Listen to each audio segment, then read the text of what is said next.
বন্ধুরা, আমি আবার আরেকটি নতুন আইটেম নিয়ে আপনাদের মাঝে চলে আসলাম। দেখতে পাচ্ছেন এটি হলো স্যালারি পাতা। এটি চাইনিজরা খুব খেয়ে থাকে। এটি গুলশান ১ নম্বরে পাওয়া যায়। আজকে এই স্যালারি পাতার সাথে দিলাম গরুর মাংস আর পেনসি। প্রথমে কড়াইতে একটু তেল দিয়ে গরুর মাংসটা হালকা ভেজে নিচ্ছি।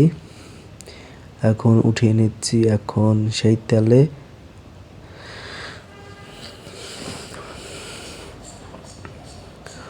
নেওয়ার পরে এবং সেই তেলে দিয়ে দিচ্ছি সেই স্যালারি পাতা এবং গাজরটা দিয়ে দিচ্ছি। গাজরটা এখন ভেজে নেব সুন্দরভাবে।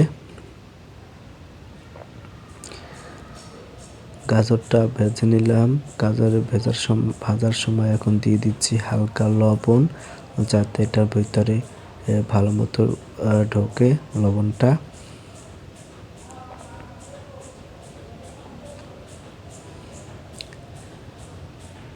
এখন এই স্যালারি পাতার ভিতরে দিয়ে দিচ্ছি সেই গরু মাংস যা ভেজে রাখলাম সেটা দিয়ে দিচ্ছি রসুন,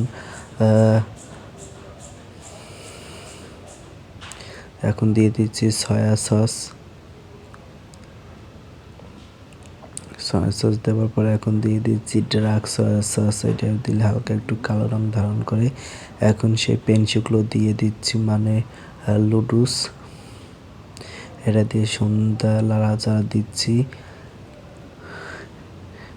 আগুনটা একটু বেশি করে জ্বালিয়ে দেবো যাতে খুব তাড়াতাড়ি এটা হয়ে যায়। এখন দিয়ে দিচ্ছি মরিচের তেল। এই মরিচের তেল বানানোর ভিডিও পরবর্তীতে আমি একদিন দেখাবো আপনাদের।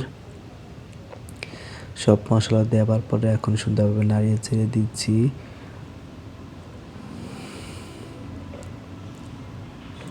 দেখুন বন্ধুরা, আমাদের স্যালারি পাতা পাক করা হয়ে গেছে।